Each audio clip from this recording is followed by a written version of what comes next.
22 अप्रैल को पहलगाम अटैक के बाद इंडिया ने 7 मई को पाकिस्तान में सिचुएटेड टेररिस्ट कैंप्स पर स्ट्राइक हमला किया। इसके बाद पाकिस्तान ने 8 मई को पूंछ में निर्दोष सिविलियंस पर हमला कर दिया। फिर 8 तारीख की रात को भारत के मिलिट्री कैंप्स पर मिसाइल और ड्रोन से हमला करने की कोशिश की, जिसमें उसे सफलता नहीं मिली। लेकिन जिसके बाद लगातार टेंशन बनी हुई है और टेंशन की सबसे बड़ी वजह है साहब, दोनों देश एटॉमिक पावर हैं। पाकिस्तान आमने सामने की वॉर में एक सप्ताह भी नहीं टिक पाएगा, इसलिए बार बार एटम बॉम्ब गिराने की धमकी देता है। हालांकि भारत ने बार बार एक जिम्मेदार देश के तौर पर कहा है कि वो कभी पहले न्यूक्लियर वेपन्स इस्तेमाल नहीं करेगा। वैसे साल 1999 में भी पाकिस्तान ने धमकी दी थी, तब वो सीधी धमकी नहीं दी थी, बल्कि वॉर हारने लगे तो अमेरिका के प्रेसिडेंट बिल क्लिंटन से इंडिया के पीएम अटल बिहारी वाजपेयी को फोन करवाया। क्लिंटन ने अटल जी से फोन पर कहा कि आप वॉर रोक दीजिए, वरना पाकिस्तान आप पर एटम बम गिरा देगा। अटल जी ने कहा कि पाकिस्तान को इतना ही घमंड है तो उसे कहिए कि गिरा दे, लेकिन अगर उसने सच में ऐसा कुछ किया तो हम कसम खाते हैं कि पाकिस्तान का कोई भी व्यक्ति अगला सूरज नहीं देखेगा। अगर दोनों देशों में एटॉमिक वॉर होता है साहब तो इंडिया का कुछ ही पार्ट जाएगा, लेकिन पाकिस्तान नक्शे से मिट जाएगा। तो कुल जमा बात यह है कि एटम बॉम्ब गिराना कोई गुड्डे गुड़िया का खेल नहीं है, लेकिन फिर भी जस्ट इन्फॉर्मेशन, अगर एटम बॉम्ब किसी भी देश में ब्लास्ट होता है तो क्या इससे बचा जा सकता है और बचने के लिए किन चीजों को ध्यान में रख सकते हैं। चलिए एकदम बेसिक से शुरू करते हैं। देखिए, ये तो दुनिया के 9 देशों के पास करीब 12,700 न्यूक्लियर वेपन्स हैं, लेकिन अब तक इस्तेमाल सिर्फ 2 बार हुआ है। 1945 में 6 और 9 अगस्त को अमेरिका ने जापान के हिरोशिमा और नागासाकी पर बारी बारी बम गिराए थे। लिटिल बॉय और फैट मैन नाम के ये 2 बम इतने ताकतवर थे कि जापान तबाह हो गया, उसे हथियार डालने पड़े और सेकेंड वर्ल्ड वॉर खत्म हो गया। ऐसे में जानना जरूरी है कि परमाणु बम आखिर होता क्या है, इसके पीछे का साइंस क्या है। न्यूक्लियर वेपन सामूहिक विनाश के ऐसे हथियार होते हैं जो तबाही मचाने के लिए न्यूक्लियर एनर्जी का इस्तेमाल करते हैं। अब इसके पीछे के साइंस को समझते हैं। इसके लिए सबसे पहले एटम को समझना जरूरी है। दरअसल दुनिया की हर चीज पार्टिकल से बनी होती है और ये पार्टिकल्स एटम से।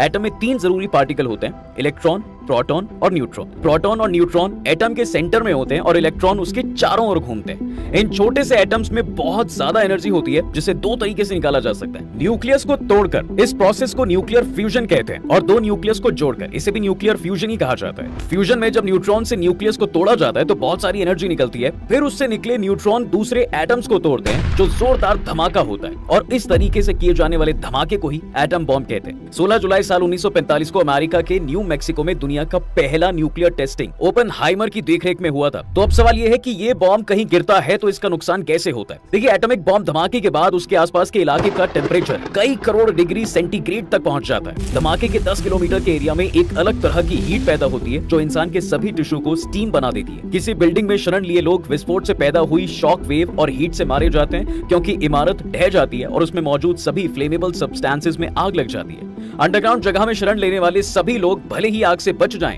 लेकिन वो वातावरण से ऑक्सीजन खत्म होने से दम घुटने से मर जाएंगे। कुल मिलाकर परमाणु बम के धमाके के बाद इंसान कहीं भी छिप जाए, उसका बच पाना लगभग नामुमकिन होता है। रेड क्रॉस का अनुमान है कि एटॉमिक वॉर से दुनिया की 1 अरब आबादी भूखमरी से प्रभावित हो सकती है। खैर, आपको याद होगा उत्तर कोरिया के सन की तानाशाह किम जोंग ने जब हाइड्रोजन बम का परीक्षण किया, इस बम का धमाका इतना तेज था साहब कि भूकंप के झटके महसूस किए गए। हाइड्रोजन बम और एटम बम दोनों में ज्यादा अंतर नहीं होता है, थोड़े से हाइड्रोजन बम खतरनाक ज्यादा होता है। किम का कहना था कि उत्तर कोरिया जितना चाहे उतना एटमी हथियार बना सकता है। ब्रिटेन में पिंडार के नाम से एक सुरक्षित बंकर बना हुआ है, जहां किसी न्यूक्लियर हमले की सूरत में सेना और सरकार के ऑफिसर अपनी जान बचा सके।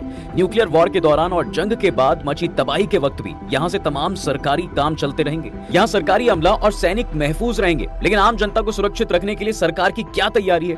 अमेरिका के स्टीवेंस इंस्टीट्यूट ऑफ टेक्नोलॉजी के प्रोफेसर एलेक्स वालरस्टाइन का कहना है कि वो अपने साथियों के साथ मिलकर लोगों को सिविल डिफेंस के लिए अवेयर करने का काम कर रहे हैं। उन्हें बताया जा रहा है कि न्यूक्लियर हमला होने की स्थिति में वो खुद को कैसे सेफ रख सकते हैं।